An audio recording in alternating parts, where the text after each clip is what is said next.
Ja, goeiemôre broers en susters. Kan die almal my goed genoeg hoor? Ek kan dalk 'n klein bietjie meer volume gee. Asseblief, hierdie. Kan jy my nou beter hoor? Baie dankie. Namens die kerkraad die volgende afkondigings. Die kollekte is vir die diens van barmhartigheid. Verjaarsdag vandag aan Nay Jacobs. Baie geluk met die verjaarsdag aan Nay. Mag die volgende lewensjaar baie mooi en baie geseënd wees. Dinsdag Michael Australi, Vrydag J.D. Fik, ons sê hulle baie geluk met die verjaarsdag, en dan Saterdag Louis, baie geluk met die verjaarsdag Saterdag Louis, mag dit 'n baie mooi jaar vir jou wees, en baie sterkte nuus. Die geskiedenis, Ulrich Zwingli sterf die 11 Oktober, hy was een van die hervormers gewees. As ek reg onthou, het hy op die brandstapel gesterf, omdat hy gesê het, genade alleen. Ons sal die volgende week kerkvergadering net na afloop van die erediens, kommissie verslae sal behandel word wat handel oor die voortgaande bediening van die gereformeerde kerk Mafeking. U reeds weet, ek gaan einde volgende jaar gaan ek, as ek my gesondheid so lank hou, gaan ek nie meer langer hier diens lewer nie. So ons moet praat oor die toekoms. U is baie welkom om enige insette daaroor wat jy het vir ons te gee, sodat ons kan vroegtydig kan beplan en kan begin dink daaroor. As jy ook wel oor die kerkgebou, as jy nog enigiets daar meer wil hê oor een van die twee sake, kan jy regtig met Gert van der Walt skakel. En jy is baie welkom om enige insette te lewer op enige toegevoegde situasie.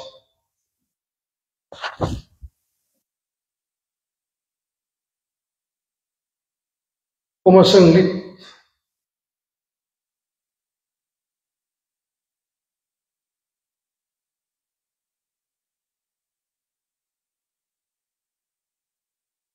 Lied 255 vers 1, terwyl ons so bly sit.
Daar is geleentheid vir stil gebed.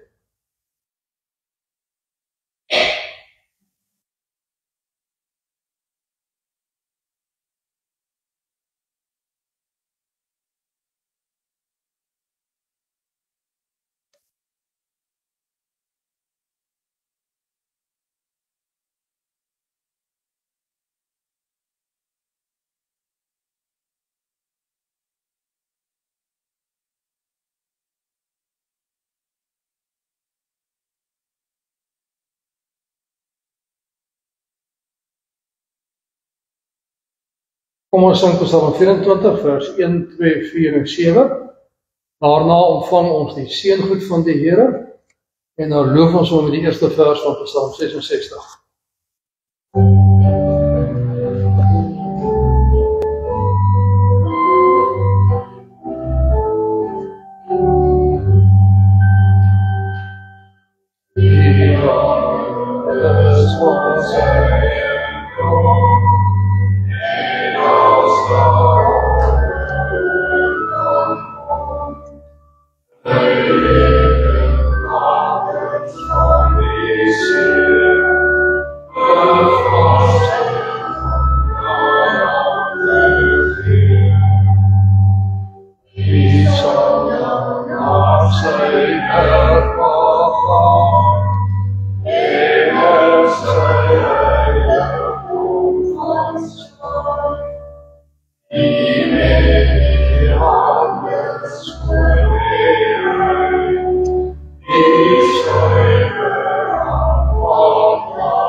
Genade vir julle en vrede van God ons Vader en die Here Jesus Christus deur die kragtige werking van die Heilige Gees.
Ons bely saam met die kerk vir al die eeue ons geloof en elkeen sê soos volgens sy hart saam.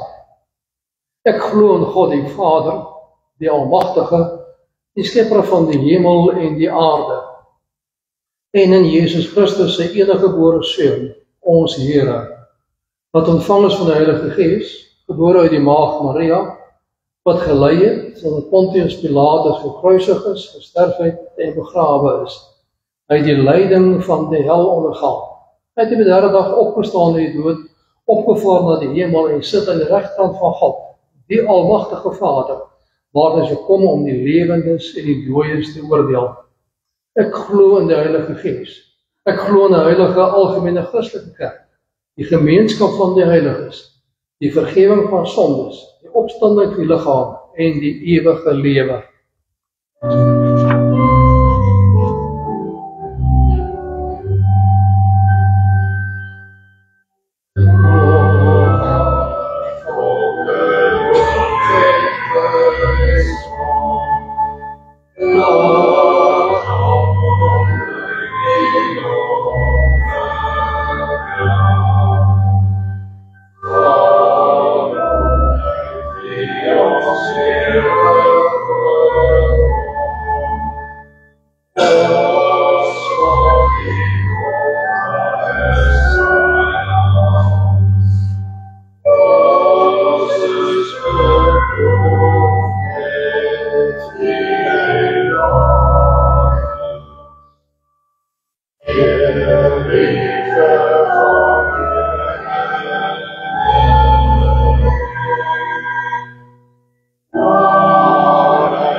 Die 10 gebooie het God gegee op Horeb aan Israel nadat hy hulle verlos het uit Egipte.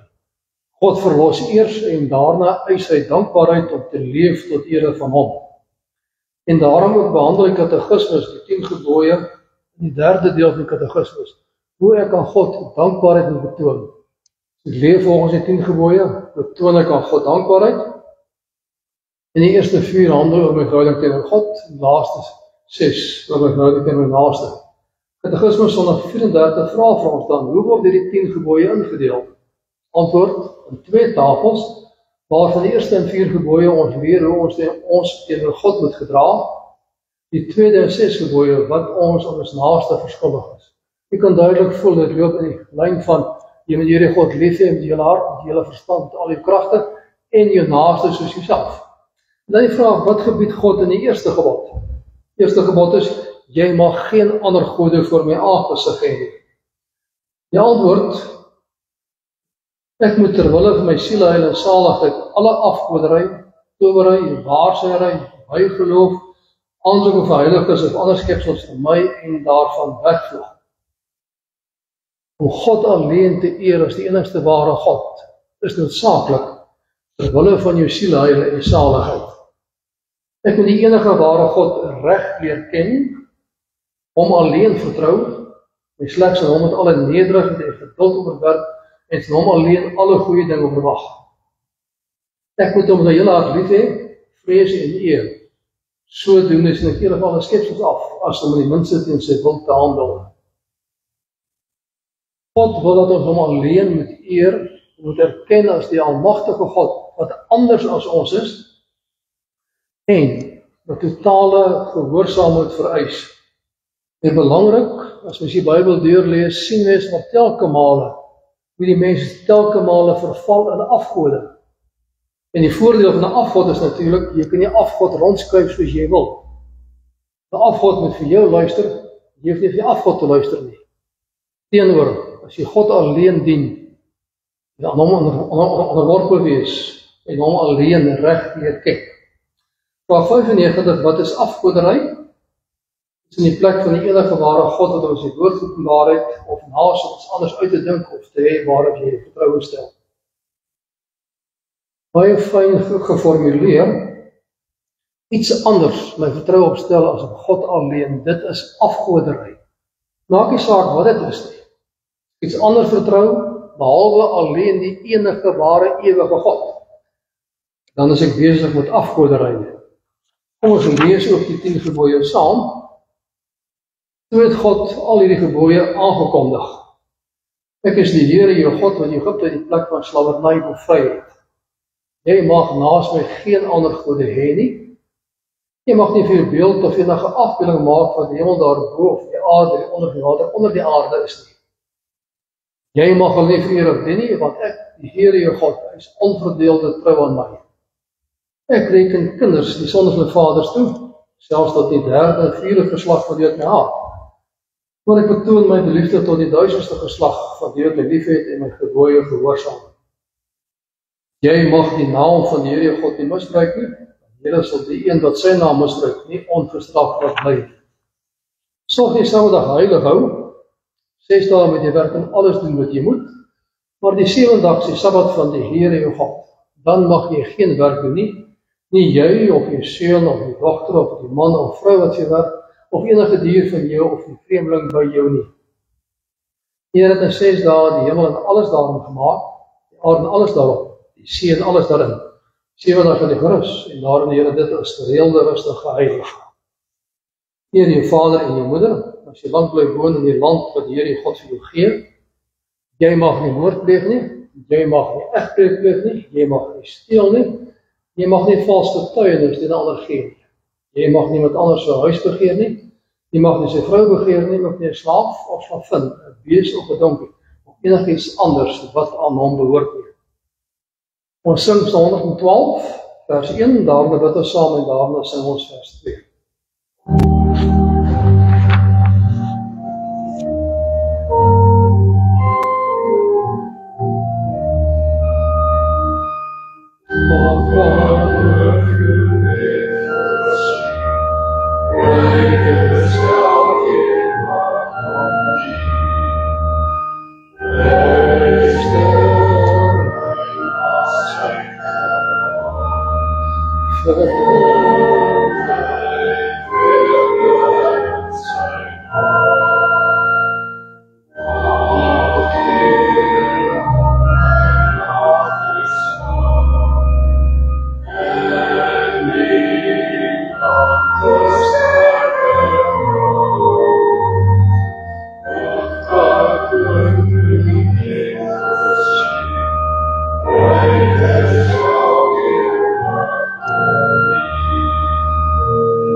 Ons Vader wat in die hemel is, ons loof en prys en dank U vir U goedheid. Ons dank U dat U ryk is en dat U voorsien uit genade alleen. Ons loof en prys U vir U voorreg om in vrede U alleen mag te aanbid en na U woord te mag luister. Skenk ons insig en wysheid en wil U self net teenwoordig wees in ons midde, sodat ons vertroos, versterk en bemoedig kan word. Wil ons deur die woord vertroos, versterk en bemoedig, vermaan, sodat ons sal lewe tot ere van U naam. Ons dank U vir die verlossing in Christus Jesus. Ons bely ons sonde en skuld voor U, en ons bid dat U ons moet help om gehoorsaam, dankbaar te lewe tot ere van U naam. Maak ons harte oop vir U woord. Wil U self seker maak dat U woord suiwer en reg verkondig mag word volgens U mening, en laat dit ons opbou in ons lewe tot ere van U naam. Vertroos en bemoedig ons. Vergeef ons sondes om Jesus naam se wille. Amen.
Ons lees saam met Jesaja 31 en 32. Jesaja 31 begin met die woorde ellende wag vir wie. Kan vertaal word met wee julle. En die wee, dis die 5de een wat vanaf vers 28:29 uitgespreek word. En die wee was 'n tipiese uitroep gewees by 'n begrafnis, waar die mense rou en seer het, sê hulle dieselfde woorde wee. Die ellende wag vir die wat by Egipte hulp gaan vra. Hulle verlaat hulle perde. Hulle is vol vertroue as daar baie strijdbaas is, as hulle oor 'n menigte ruiters kan beskik. Maar op die Heilige van Israel vertrou hulle nie. Na die wil van die Here vra hulle nie. Hy is die een wat wysheid het, daarom het hy 'n ramp laat losbreek, nie afgesien van wat hy gesê het nie. Hy tree op teen die volk wat altyd verkeerd doen, en teen die volk wat hulp verleen aan die wat onreg doen. Die Egiptenaars is mense, hulle is nie gode nie. En hulle perde is maar net perde, nie bonatuurlike wesens nie. As die Here sy hand uitsteek, val die helper en iemand help word, en gaan hulle saam onder. So die Here het my gesê, soos 'n leeu 'n maandag by sy prooi lê, en grom en hulle afskrik die harde geskreeu van veewagters, wat hem saamgeroep is nie. En hulle stuur in hulle lawaai nie, so sal die Here die Almagtige, wanneer hy neerdaal sy oorlog veg op Sionsberg, op die heuwel waar Sion lê. Soos voëls beskermend oor 'n nes te sweef, so sal die Here die Almagtige die skild oor Jerusalem wees. Hy sal beskermend bykom en so sy red en bevry. Israeliete, bekeer julle tot hom van wie julle so ver verwyderd raak. Daardie dag, wanneer julle elkeen sy afgode weggooi, die afgode van silwer en van goud wat julle self gemaak het en waarmee julle gesondig het, sal die Assiriërs deur die swaard afgemaai word, maar nie swaard van die mens nie. Hulle sal uitgewis word deur die swaard, maar nie die swaard van die mens nie. Hulle sal voor die swaard moet uitvlug, en hulle jong manne sal dwangarbeiders word. Die koning vir wie hulle as 'n rots beskou het, sal vir angs op die vlug slaap, en die leiers sal nie bevange van die vaandel af pad gee, sê die Here ter ere van die vuur in Sion brand, ter ere van die altaar in Jerusalem rook. Maar sal 'n koning kom wat reg sal regeer, en amptenare wat reg sal laat geskied. Hulle sal elkeen soos skerm teen die wind, soos skuilend teen die stortreën wees, soos strome water in 'n dor land, soos die skaduwee van 'n groot rots in 'n kaal wêreld. Dan sal die oë van die wat moet sien nie meer toe wees nie, en sal die ore van die wat moet hoor weer kan hoor. Die verstand van onbesonde mense sal kennisskap bewerk, en die hakkelaars sal vlot kan praat. 'n Dwaas sal nie meer as eerbaar beskou word nie, en 'n skurk nie meer as edel beskryf word nie. 'n Dwaas laster teen God. Sy gedagtes is met sonde besig. Wat hy doen, verwys hy ver van die Here af leef. Wat hy vir die Here sê is vals. So iemand laat 'n hongermens honger bly, en weier om 'n dorsmens water te gee. 'n Skurk se motiewe is kwaadwillig. Hy smee boosaardige planne om met leuns die ondergang van eenvoudige arme mense te bewerk. Ook al druppel hulle op die reg. 'n Eerbare mens het eerbare bedoelings, kom op vir wat eerbaar is. Gee aandag, luister na my. Julle vrou wat so onbesorg lewe, luister na wat ek sê, julle wat so selfversekerd is. Julle wat nou so selfversekerd is, sal iets meer as 'n jaar rede hê om te bewe. Daar sal nie druiwe wees om te oes nie, geen vrugte om te pluk nie. Staan maar nou al verskrik, onbesorgd is, begin maar bewe, selfversekerd is. Trek uit julle klere, trek rouklere aan, slaan julle borste van smart oor die delige landerye, die vrugbare wingerde, waar my volk se grond oortrek is met dorings en wissels, vir al die huise waar daar soveel vrolikheid was, die stad het altyd so uitgelate fees gevier. Die paleis lê verlate, die stad wat so bedrywig was, is leeg. Waar oor in die wagtoring was, is altyd net veld, waar wilde donkies lustig vreet en troppe vee by. So sal het wees, totdat die gees van bo af op ons uitgestort word. Dan word die woestyn 'n vrugteboord, en word die vrugteboord so dig, dat die bos aangesien word. Maar in woestyn en vrugteboord sal weggeskiet en weggedoen word. Wie reg doen sal vrede hê. Wie volhard reg doen, sal vir altyd rus en sekerheid geniet. My volk sal 'n rustige velde woon, en veilige wonings, op plekke waar daar rus is en geen sorge nie. Al slaan haal die bosse weg, al word die stad die grond gelyk gemaak. Met julle sal dit goed gaan. Julle sal saai langs baie waters, julle sal julle beeste en julle donkies vry laat loop. Ons teksverse, Jesaja 31, vers 1, ellende wag vir die wat by Egipte hulp kan vra, hulle verlaat hulle op perde. Dit is vol vertrou as daar baie strydmaas is, as hulle oor menigte ruiters kan beskik. Maar op die heilige van Israel vertrou hulle nie, na die wil van die Here vra hulle nie. Geliefde broers en susters in ons Here Jesus Christus, hoe vergelyk jou afgode met die heilige van Israel? Hoe vergelyk dit wat jy vertrou met hom wat absoluut heilig is en tog homself in die sondige mens verbind en 'n genade beskerm?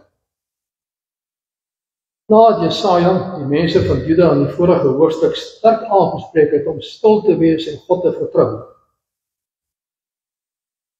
gaan hy voort deur die hoofstukke om God en die mense die Juda vertrou en hulle afgode met mekaar te vergelyk. Aan die een kant, soos God, aan die ander kant, soos die mense op wie hulle vertrou en hulle afgode. Hy maak dit duidelik dat om God te vertrou baie beter is as om mense te vertrou of afgode te vertrou. Want hy is almagtig en ewig, anders as ons, bestaan van ewigheid tot ewigheid, maar mense is swak en verganklik. Later in Jesaja spot hy met afgode wat ek kan hoor of sien nie. Afgode wat doodgewoon van 'n stuk hout gemaak is. Hy spot daarmee en sê, hulle hoor nie, hulle sien nie, hulle verstaan niks nie. En tog vertrou julle hulle meer as die lewende God. Blote lewelose stukke meubels wat rondgeskuif word. Hy roep weer eens die inwoners van Jerusalem tot bekering en tot 'n leefstyl wat tot ere van God is. Die gelowiges is verantwoordelik, solank hulle leef op aarde, om sy beeld te vertoon, om altyd te vertoon, dit is hoe God optree wat God doen, sodat reg en geregtigheid die samelewing tot ere van hom kan verander. Net as jy vraag vir jouself afvra, wat sou Jesaja gesê het, as hy vanoggend hier in ons midde was, as hy vanoggend die preek gelewer het? Wat is die boodskap van die ewige, onveranderlike God vir ons in die tyd van geweld en ontrugting? Ons leef inderdaad in bose tye. Wat is God se boodskap vir ons? Wat verwag hy van ons en hoe moet ons gehoorsaam lewe? Baie sterk daarteen waak as Jesaja lees om nie die gebeure van destyds in Palestina en Jerusalem gelyk te stel met gebeure vandag nie, maar te luister na die boodskap wat God vir hom gegee het aan daardie mense, om in daardie gewelddadige tyd so te lewe, en dan die boodskap te vat en op jou eie lewe van toepassing te maak. God verander nie.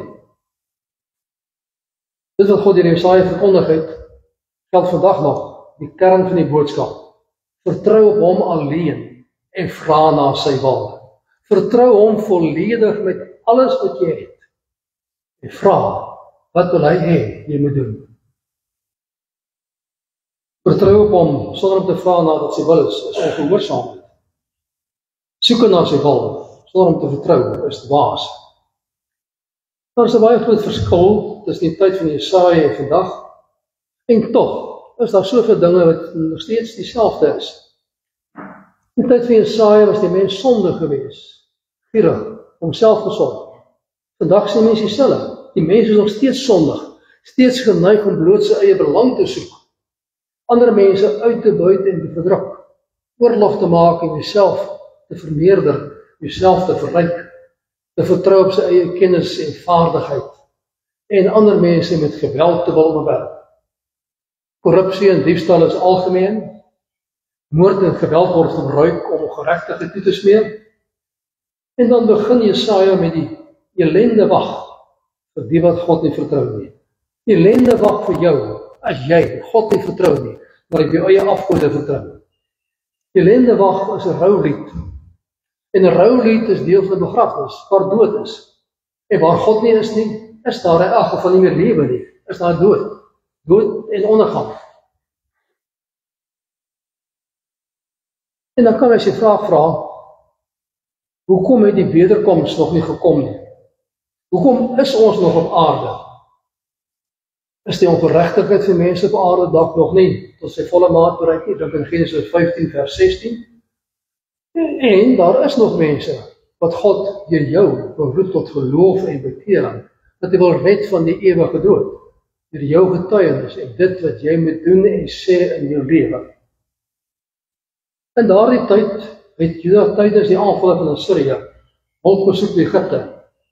Hulle het vertrou dat Egipte met 'n baie strydwaarse kan beskerm teen Assiriëse inval en ballingskap, soos wat die noordelike ryk getref het. Inderwaarheid verkies die inwoners van Juda en Jerusalem om eerder onderdanig te wees aan Egipte as aan Assirië. Eerder onderdanig te wees aan Egipte as aan die Here alleen. Jakobus praat Jesaja van die heilige van Israel. En daarmee beklemtoon hy dat God totaal anders is. Hy is almagtig verhewe bo die mens, maar hy is steeds die heilige van Israel. Hy verbind homself uit genade alleen aan die mens, beskerm die mens, dra die mens, bemagtig hom, verlos hom en gebruik hom om sy koninkryk te bou.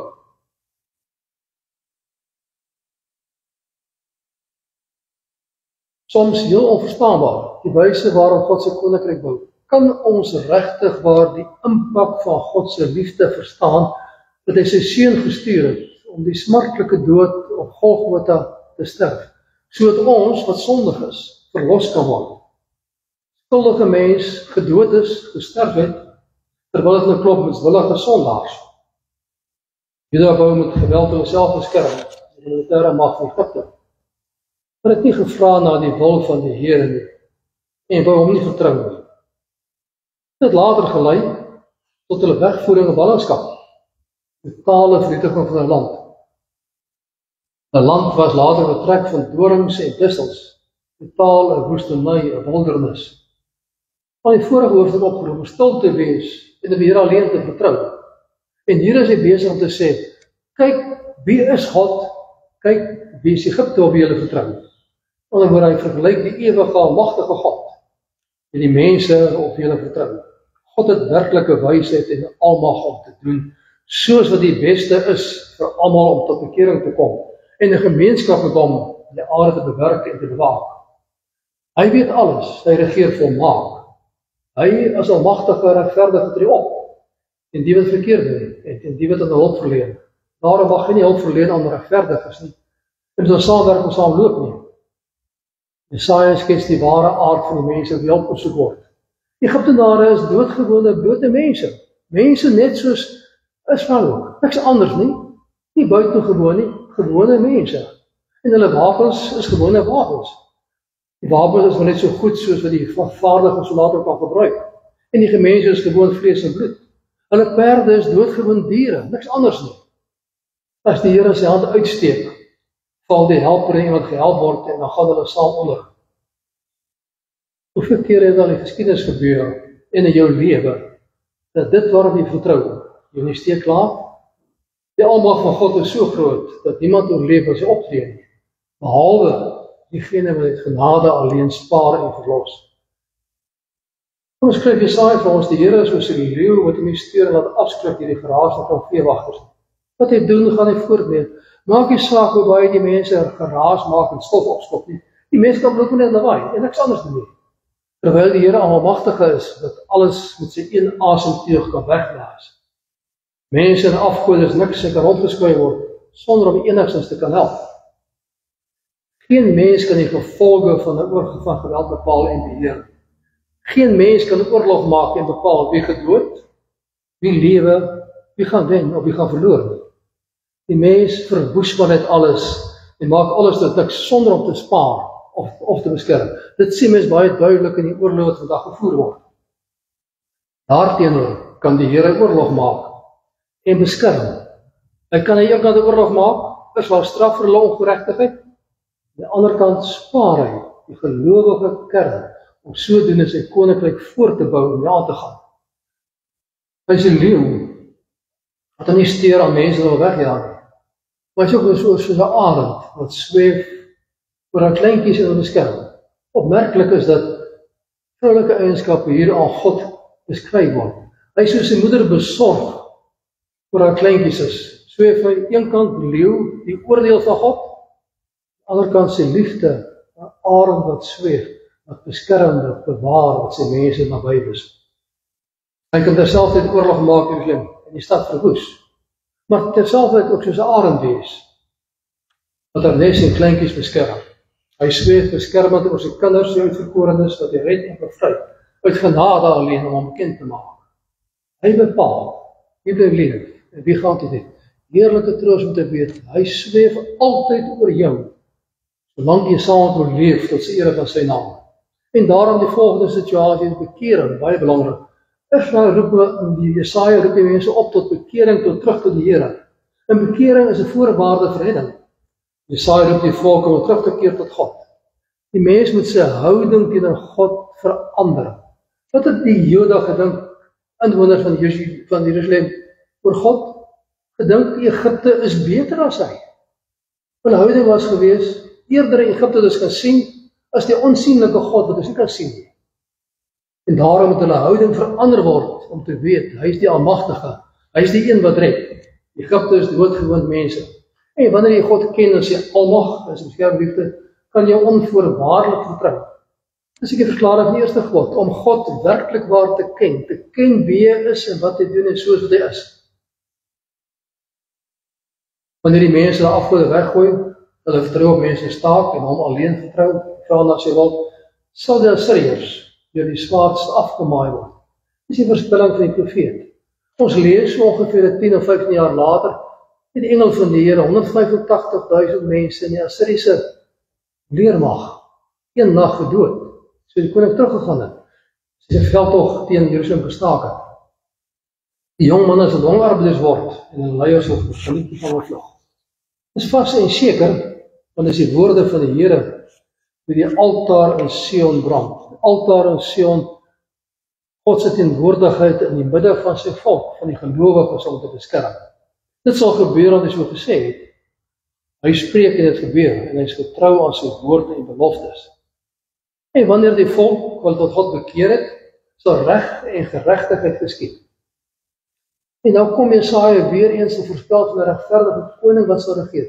Dit sluit aan wat hy voorgesê het in hoofstuk 7, hoofstuk 9, wat dui op die koms van Christus. Die koning, Hiskia was koning gewees, hy moes regverdig regeer, maar hy het gehulp soek by Egipte. En daarom word dit voorspel gewees. Die koms van Christus, die ware en regverdige koning. Mens lees daar staan in die laaste gedeelte, dan sien mens dit is asof God se heiligheid op aarde neerdaal. En die mense skielik reg en geregtigheid lewe, reg en geregtigheid doen, vir mekaar omgee, mekaar opbou, mekaar help. Daarom sê hy ook dat ware bekering sal die oë en ore van die mense oopgaan, om werklik te onderskei tussen reg en verkeerd. Dan sal die mense nie meer mislei word deur allerlei stories en goed nie, maar sal sien wat is waar, wat is verkeerd, omdat hulle 'n verhouding met die almagtige God het, en hy sal deur sy gees dan lei en dra. Dan sal die woord nie meer verberg wees soos die vorige hoofstukke nie, maar sal die mens luister en sien wat hy wil doen en wat hy doen. Sy teenwoordigheid verander die samelewing sodat geregtigheid heers. Wie hom waarlik bekeer, sal kennis verkry, onderskei tussen dwaase en eerbare mense. Die onbesonde mense kan kennis verwerk, nakelaars sal vlot praat. Duidelik die verandering wat kom om die mense tot God te keer. Die mense sal onderskei tussen eersotte en eerbare mense, tussen leuns en waarheid. Die leuns wat vandag so die algemeen kom. Dan sal die mense, as jy tot God lewe, kan onderskei tussen waarheid en leuen, tussen dit wat die mense vertel en dit wat werklik waar is. Die leuen sal nie meer geglo word en goedkoop propaganda sal ontbloot word, sodat geregtigheid sal regeer. En almal sal ware kleure kan sien. Valsheid sal verdwyn en waarheid en geregtigheid sal regeer. Amper so 'n idee van die lewe hierna. En dis hoe ons as gelowiges moet lewe. Ons moet die lewe wat hierna gaan wees nou al vertoon, deur ons optrede, deur ons dade, deur dit ons doen, om sodoende God te loof en te eer. Die dwaase en skurke sal nog steeds daar wees, maar ons sal bloot word, en dat dade duidelik aantoon wie hulle werklik waar is. En dan roep die profeet die vrou wat so onbesorg lewe om te luister. Dan kyk daarna, die woord luister word 3 keer herhaal, om te beklemtoon, luister tog en hoor wat sê die Here. Die vrou is onbesorg geleef, finansiëel voorspoedig gewees. Die vrouens word aangespreek as beeld van almal wat in daardie tyd so in weelde geleef het. En dan sê hy, hulle sal bewe, want God sal optree teen die sonde wat julle het. Want sal verlate wees, tot nie gemaak word, oordek word met dorings en distels. En so sal dit wees, dat die gees van bo neergedaal het. Weereens 'n verwysing na die uitstorting van die Heilige Gees wat nader kom om die mens te lei om alles te leef volgens die woord van God. Die Heilige Gees wat aan die kruisdood opstaan en heelbaar uitgestort is. En daarom moet 'n mens die vrugte van die Gees dra, en wie die vrugte van die Gees dra, sal reg doen en sal vrede hê. Daai sê hulle as die volgende seën ervaar: vrugbare oeste, reg, geregtigheid, vrede, stilte, vertroue en 'n veilige woning, waar alle mense met respek gelyklik behandel word. Dis die voorspelling wat hy gee. Waar God kom, waar God geëer word, waar God gedien word, verander die samelewing. Jy sien net baie duidelik die seën wat hy kom. En dit sluit aan by die Galasiërs, die vrugte van die Heilige Gees, en daarom leef deur die Heilige Gees. Ons weet hy is daar uitgestort, hy woon in ons. Leef saam met hom, vertrou God. Dra die vrugte van die Gees: liefde, vreugde, vrede, geduld, vriendelikheid, goedhartigheid, getrouheid, nederigheid en selfbeheersing. Leef so, vra na sy wil, en dit sal jy goed gaan. Let op wat sê die profeet in die laaste gedeelte: al word die stad met die grond gelyk gemaak. Met ander woorde, al is daar swaar kry, al slaan die haal die bosse weg, omdat jy leef saam met God, sal dit goed gaan met jou, want die Here is 'n leeu wat sy raadspan deurvoer, na aardeling waak oor haar kleintjies. Hy wil jou gebruik om die samelewing te heilig, sodat sy koninkryk kom en hy verheerlik word. Leef daarom vreugdevol, vertroue tot sy eer. Amen. Ons dank saam. Ons almagtige hemelse God en Vader, wat 'n heerlike voorreg om te weet dat U ons elke dag beskerm, lei en dra. Ons beskerm ook ten spyte van alles wat om ons gebeur. Lei ons deur die woord en deur die Gees, om werklik waar die vrugte van die Gees te dra, om so te leef dat U bekend gemaak sal word en U naam oor alles heen verheerlik sal word. bely ons sonde en skuld voor U. Ons vra vergewing, terwille van die soendood van Jesus Christus, ons Here. En wil U met ons wees. Ons bid vir die owerheid, ons bid vir reg en geregtigheid. Ons leef in so 'n bose wêreld, waar korrupsie, moord en doodslag oral hoogtyd vier. Wil U die samelewing verander? Wil die mense se harte omkeer, mekaar kan omgee en kan leef tot ere van U naam. Gee ons wysheid en insig om die regte besluite te neem en altyd te doen wat U van ons vra om te doen. Ons bid vir elkeen wat alleen is, wat eensaam is, wil U vertroos en versterk. Ons bid vir elkeen wat siek is, wil U gesondheid, krag en genade gee en laat U naam in alles in verheerlik word. Omvou ons met U barmhartigheid, met U liefde. Versorg ons elke dag na ons nood en na ons behoeftes en wees met U kerk oor die ganse aarde. Laat U kerk waarlik suiwer kerk wees tot ere van U naam. En laat ons almal saam as gelowiges U lof verkondig en U alleen in alles vertrou. Vergewe ons sondes om Jesus Christus naam te wille. Amen. Daar is geleentheid vir die insameling van liefdegawe.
Ons sing Psalm 9, vers 1, 5 en 6.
Ontvang die seën van die Here, die genade van Jesus Christus en die liefde van God en die gemeenskap van die Heilige Gees sal by u elkeen wees. Thank